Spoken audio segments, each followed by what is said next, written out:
Hello, I'm Essay, your AI essayist. Please note that all content, audio and video in this presentation are AI generated.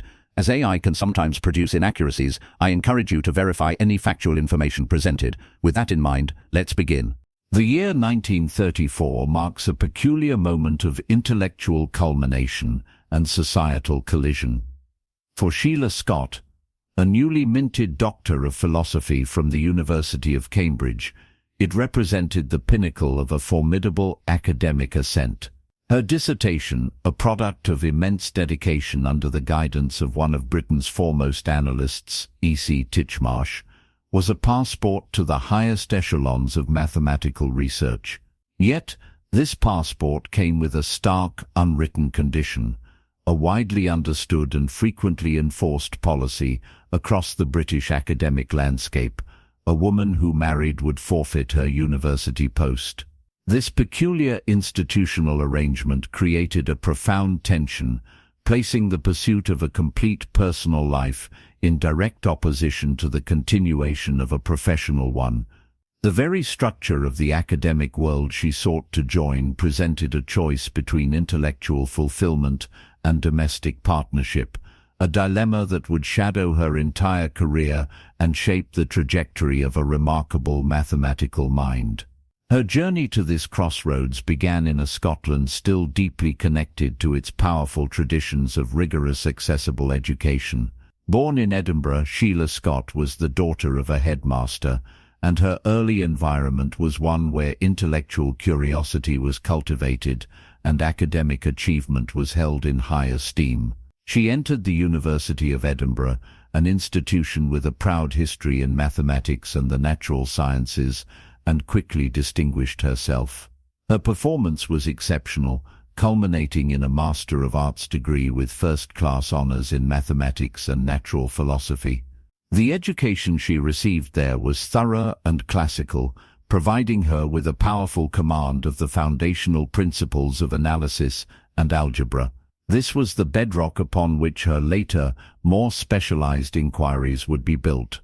The environment at Edinburgh provided the essential tools and, perhaps more importantly, the confidence for a young woman of profound ability to envision a future in a field overwhelmingly populated by men. The logical next step for a talent of her magnitude was Cambridge. Moving from the esteemed halls of Edinburgh to the very heart of the British mathematical establishment was a significant intellectual migration. Cambridge in the 1920s and 30s was a crucible of modern mathematics, a place where the foundational questions of analysis, number theory and logic were being debated with an intensity that would define the century. For Scott, this move was an entry into the premier intellectual arena of her time. She was admitted to Girton College, one of the pioneering institutions for women at the university. While Cambridge as a whole was slow to grant women full status, Girton provided a vital academic sanctuary and a community of scholars. It was here that her path fatefully intertwined with that of Mary Cartwright. Cartwright, herself a formidable mathematician and a fellow at Girton, became Scott's director of studies. This relationship would blossom into one of the most important intellectual partnerships of her life. Cartwright recognized in Scott a kindred spirit, a mind capable of navigating the deepest and most subtle problems in complex analysis. In their tutorials and conversations, they explored the intricate behavior of analytic functions, functions that are infinitely differentiable and can be represented by a local power series. These are the aristocrats of the mathematical world, possessing a beautiful and rigid structure. The questions that animated their discussions concerned the global properties that could be deduced from local information, a central theme in the theory of functions. Cartwright's mentorship provided more than academic guidance. It offered a model of what a woman's life in mathematics could be, a testament to intellectual perseverance within a system that offered few accommodations. While Cartwright guided her studies at Girton, Scott's formal doctoral research was supervised by Edward Charles Titchmarsh, the civilian professor of geometry at Oxford, though he was at Cambridge during her formative years. Titchmarsh was a titan of analysis, a master of the classical hard analytic techniques inherited from G.H. Hardy and J.E. Littlewood. To be Titchmarsh's student was to be immersed in the art of the inequality, the delicate estimation of integrals, and the asymptotic behavior of complex functions. His research program was demanding, focusing on the Riemann-Zeta function, Fourier series, and the theory of entire functions, functions analytic over the entire complex plane. A PhD under his supervision was an apprenticeship in mathematical rigor at its most exacting. Scott's work thrived in this environment. She absorbed the powerful methods of the Cambridge School, learning to wield them with precision and creativity. Her early papers, produced during this period, bear the hallmark of this training, a clear focus on deep function theoretic problems and a technical mastery of the tools required to attack them. This intensive period of research and mentorship led directly to the successful completion of her doctorate in 1934. She had navigated the fiercely competitive intellectual landscape of Cambridge, earned the respect of its leading figures, and produced original work of considerable merit. She stood as a fully qualified member of the international mathematical community, and yet it was at this very moment of triumph that the institutional architecture of her world presented its most formidable barrier. The prospect of marriage, a personal milestone, became a professional threat. The choice she faced was a stark reflection of the era's values, a societal artifact that constrained the lives of countless brilliant women. Her immense potential, certified by one of the world's greatest universities, was now subject to a set of rules entirely unrelated to her mathematical ability. This was the complex problem she confronted, a problem with a structure far less elegant than the functions she studied, as she prepared to embark on the next phase of her intellectual life. The intellectual momentum gained at Cambridge propelled Sheila Scott Macintyre into the most productive and purely creative phase of her mathematical life. While the world outside the university walls was preparing to impose its own rigid set of conditions upon her career, the world within her mind was expanding into new, uncharted territories of complex analysis. It was in this period, the late 1930s and early 40s, that she produced the work for which she is most remembered, a body of research characterized by its technical depth, elegance, and definitive quality. This was the flowering of a singular talent, a demonstration of mathematical power that would secure her legacy, independent of the institutional and societal currents that swirled around her. Her first major contribution from this era stands as a landmark in the theory of analytic functions, a collaborative masterpiece with Dame Mary Cartwright. The Cartwright-Macintyre theorem addresses a foundational question in complex analysis, understanding the intricate relationship between a function's overall growth rate and its behavior along specific paths. The field was deeply concerned with functions that are analytic, meaning smoothly differentiable within a defined region. In this case, the unit disk, the set of all complex numbers with a magnitude less than 1. A key descriptor for such functions is their order, a measure of how rapidly they grow as they approach the boundary of this disk. The problem they confronted belonged to a rich tradition of inquiry, heavily influenced by the work of Georges Vallieren and Anders Wiman, concerning the asymptotic values of these functions. An asymptotic value is a limit that the function approaches as its input variable travels along a specific path to the boundary. The central puzzle was to determine how pervasive this behavior is. For a function of a given finite order, how many such paths exist? The solution presented by Cartwright and Macintyre was one of remarkable power and precision. Their theorem established a profound connection between the global property of the function, its order, and its local behavior, along radii extending from the center of the disk to its edge. They proved that for any function analytic and of finite order in the unit disk, a certain property holds for what is called almost all radii.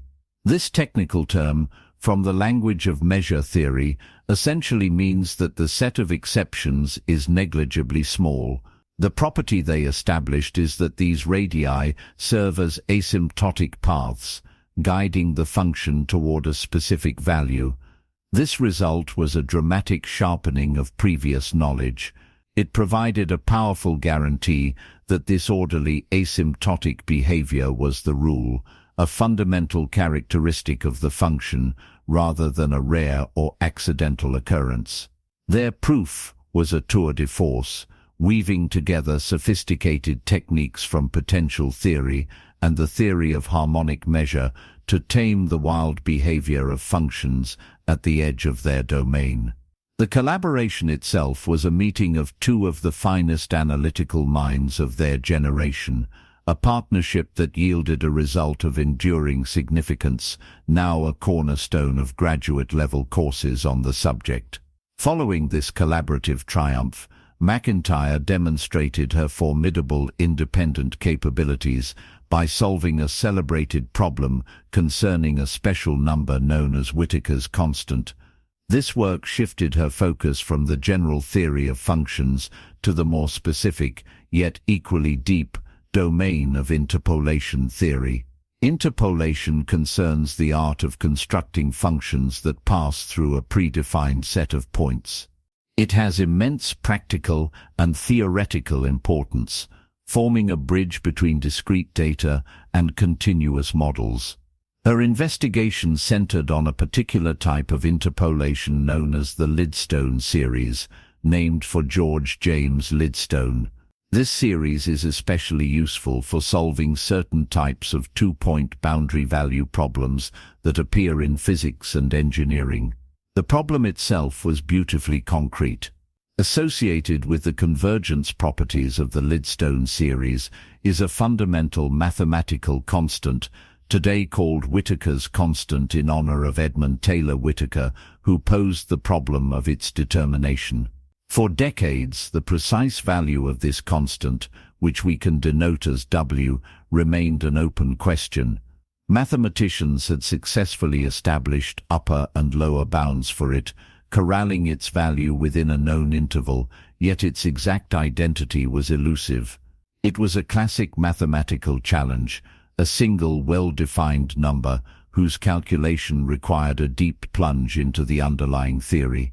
Macintyre's solo paper on the topic provided the definitive answer. With breathtaking clarity and technical skill, she settled the question completely. Her method involved a masterful deployment of the tools of complex analysis, particularly the calculus of residues, to evaluate a complex integral directly related to the constant.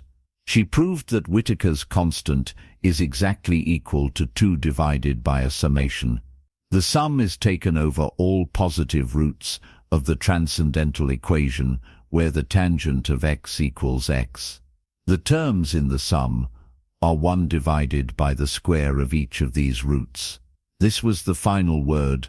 The result was beautiful, explicit, and unimpeachable. It closed a long-standing problem and showcased her ability to work with intense focus and analytical power on a singular, difficult objective.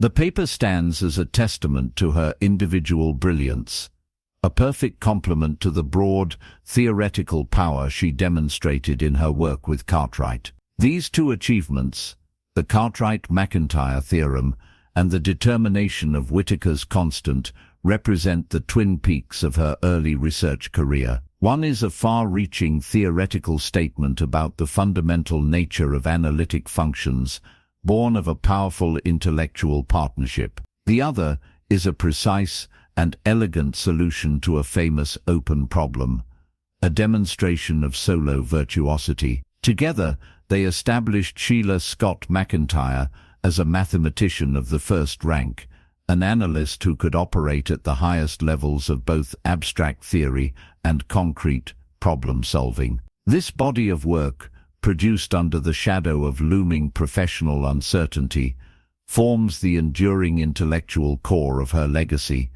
a pure and powerful signal of a mind working at the absolute height of its powers. The culmination of this early work, establishing a mind operating at the absolute height of its powers, coincided with a profound personal and professional turning point. In 1940, Sheila Scott married a fellow analyst, Archibald James Macintyre, a union of two formidable mathematical intellects. This partnership, however, immediately collided with the rigid institutional structures of the time. At Cambridge and across much of the British academic landscape, a convention known as the marriage bars held sway. This unwritten yet powerfully enforced rule stipulated that a woman must resign her academic post upon marrying. Consequently, her research fellowship, the very platform for her recent triumphs, was relinquished. The intellectual momentum she had so painstakingly built was met by a wall of established custom, a force as implacable as any mathematical axiom. The subsequent year, the couple relocated to Scotland, where A.J. Macintyre accepted a lectureship at the University of Aberdeen. For Sheila, this move represented the classic predicament of the academic woman in a dual-career marriage of that era. Her professional trajectory became tethered to her husband's, her own institutional affiliation rendered uncertain. For several years she held a precarious position, formally outside the university structure, a mathematician without a department to call her own. This period of formal academic displacement, however, was far from a period of intellectual inactivity. It was a time of adaptation, a rechanneling of her formidable energies into new forms of mathematical contribution. A close examination of her publication record from the 1940s reveals this reorientation. The brilliant solo papers and the celebrated collaboration with Cartwright give way to a series of powerful joint papers with her husband. Between 1943 and 1958, they would co-author approximately 10 significant papers, continuing their shared exploration into the intricate world of complex analysis. Their work together touched upon the theory of integral functions, the behavior of analytic functions in a half-plane, and problems related to coefficients of power series. This was a partnership that produced deep and valuable mathematics. Their combined expertise created a synergy, blending his particular strengths with her renowned insight into the geometric properties of functions. One can view this collaboration through several lenses. It was undoubtedly a genuine meeting of minds, a continuation of the mathematical dialogue that had first brought them together. Yet, it was also a pragmatic response to circumstance. For a woman without a formal university appointment, without access to institutional resources or the stimulus of daily departmental life, a research partnership with her husband provided a vital lifeline to the frontiers of her field. It was a means to remain an active participant in the great conversation of mathematics, a way to keep her analytical skills honed to a razor's edge. The papers they produced are a testament to their shared intellectual world, and they are also a document of a particular solution to a systemic problem. They represent a fusion of personal and professional life dictated, in large part, by the constraints imposed upon academic women.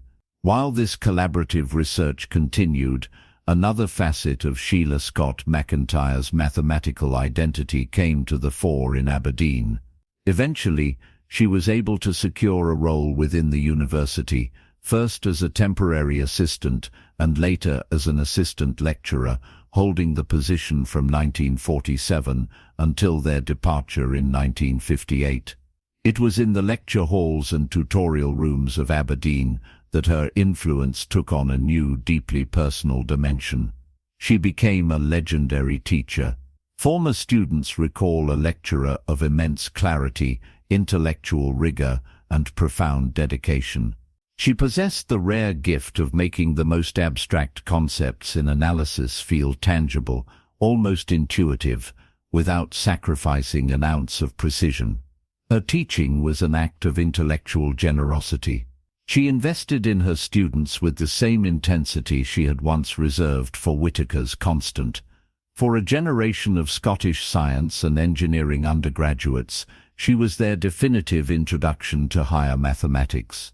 Her tutorials were famously demanding, her standards exacting, yet she was remembered for her patience and her genuine desire to see her students succeed.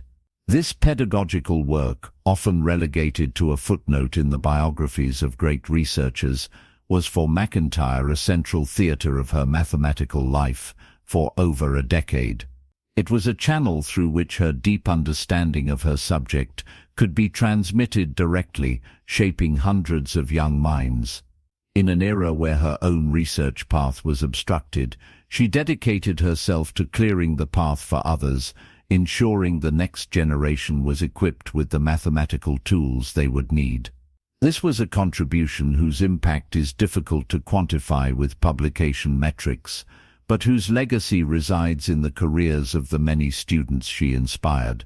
Her intellectual life in Aberdeen extended beyond the lecture hall and her shared research with her husband. She was an active member of the Edinburgh Mathematical Society and a key figure in the Aberdeen Mathematical Colloquium, which she helped to found. She remained a vibrant part of the British mathematical community, a respected voice whose opinions and insights were sought by colleagues. Her home, which she shared with another brilliant mathematician, became a hub of intellectual activity. The picture that emerges is of a woman whose passion for mathematics was irrepressible. Denied a straightforward path, she created a new one, weaving together collaborative research, transformative teaching, and community building. The Aberdeen years were a testament to her resilience. They demonstrate how a first-rate mathematical mind, when faced with institutional friction, can redefine the very meaning of a successful academic career, creating a legacy of influence that flows through multiple channels simultaneously. This period of adaptation and quiet consolidation set the stage for the final, unexpected chapter of her professional life, a transatlantic move that would bring her work to a new continent and a new audience. The intellectual currents of the mid-20th century carried mathematicians across oceans, and in 1958, this tide brought Sheila Scott Macintyre and her husband to the United States. Archibald James Macintyre had accepted a research professorship at the University of Cincinnati, an appointment that precipitated the final vibrant phase of Sheila's own career. In this new American context, she received a title that had eluded her through years of sustained high-level work in Britain, visiting professor of mathematics. This formal academic recognition, offered by a major American university, affirmed the stature she had long held among her peers. It was an acknowledgement of a career defined by unwavering dedication, providing an official platform for the intellectual authority she had always possessed. Her arrival in Cincinnati was marked by an immediate and profound engagement with the academic community. Any toll the preceding decades of professional uncertainty might have taken was invisible in her energetic approach to her new role. She plunged into teaching with the same passion and clarity that had made her a legendary figure among students in Aberdeen. American undergraduates and graduate students now had the benefit of her deep insight into the subtleties of complex analysis, delivered by a mind that had spent a lifetime exploring its most beautiful and challenging landscapes. Reports from this period speak of a lecturer who combined rigorous precision with an infectious enthusiasm for her subject, opening up the world of integral functions and asymptotic behavior for a new generation of mathematicians. Her presence enriched the department, bringing a direct connection to the traditions of the Cambridge and Edinburgh schools, filtered through her unique intellectual lens. This period was also one of continued scholarly output. Her intellectual partnership with her husband, a constant thread running through her entire life, produced further collaborative work. Their joint papers from this era represent the culmination of a shared lifetime of mathematical exploration. These final publications were characterized by the same elegance and incisive quality that marked her earliest research. They were the work of a mature mathematician, her skills honed by decades of thought, her perspective broadened by a career that had spanned multiple countries and academic cultures. She was a living repository of mathematical knowledge, and her final contributions were a testament to a mind that remained active, curious, and deeply immersed in the problems that had captivated her since her youth in Edinburgh. Her intellectual vitality was undiminished. The move to America had provided a fresh stage upon which her considerable talents could be displayed. Her life in Cincinnati, though tragically brief, was a period of fulfillment, a time when her formal position finally aligned with her true intellectual standing. She passed away in 1964, leaving behind a body of work and a personal history that continues to resonate with profound significance. To assess the full measure of Sheila Scott Macintyre's career is to engage with a story of exceptional intellectual resilience. Her life's trajectory offers a powerful corrective to the myth of the lone genius progressing along an unimpeded, linear path to recognition. Hers is a testament to a mind so profoundly committed to the pursuit of mathematical truth that it continually forged its own channels for expression and influence whenever conventional avenues proved restrictive. It is a narrative of adaptation, persistence, and an unyielding love for the intrinsic beauty of her discipline. Her story compels us to consider the very nature of a successful scientific life, suggesting its dimensions extend far beyond a simple count of publications or a list of formal appointments. Her legacy, therefore, is multifaceted.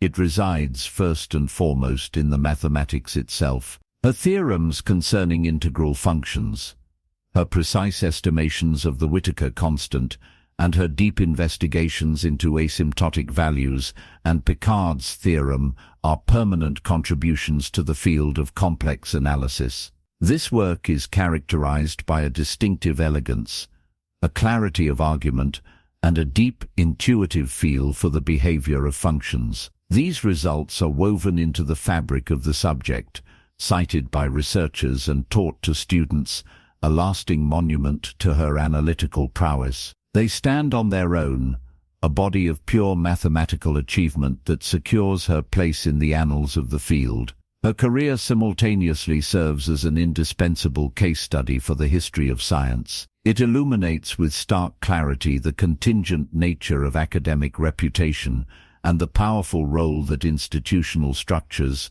societal expectations, and geographical location play in shaping a scholar's path. Her experience in Scotland, where her contributions often outstripped her official standing, forces a more nuanced understanding of how intellectual influence is wielded. It encourages us to seek evidence of a mathematician's impact in the vitality of a university department, in the success of their students, and in the collaborative energy they foster within a community. Macintyre's life demonstrates that a formidable intellectual legacy can be built through mentorship and transformative teaching, alongside groundbreaking research. The narrative of her life resonates with the experiences of many women in science and academia during the mid-20th century. Their stories are frequently characterized by interrupted careers, by a mismatch between their abilities and their opportunities, and by the necessity of navigating systems built around a different set of assumptions. Examining a career like Macintyre's prompts a more active and critical historical practice. It demands that we look deeper into the archives, beyond the official honors and mastheads, to recover the histories of those whose contributions flowed through less visible, yet equally vital conduits. It asks us to appreciate the extraordinary brilliance that persisted and even flourished within significant structural constraints. Sheila Scott Macintyre's mathematics is a gift to her field. Her life is a profound lesson in how we ought to remember and how we must value the creators of that intellectual inheritance. Her story enriches our understanding of mathematical history, revealing it as a complex human endeavor, shaped by perseverance and passion as much as by axioms and proofs. We really appreciate you tuning into this AI-powered presentation. Our goal is to push the boundaries of AI in content creation, and your input is invaluable. If there's a particular subject you'd like to see us tackle next, or if you have suggestions on how we could fine-tune our AI's creative prompts, please don't hesitate to leave your ideas in the comments section. We're excited to bring you more unique content very soon.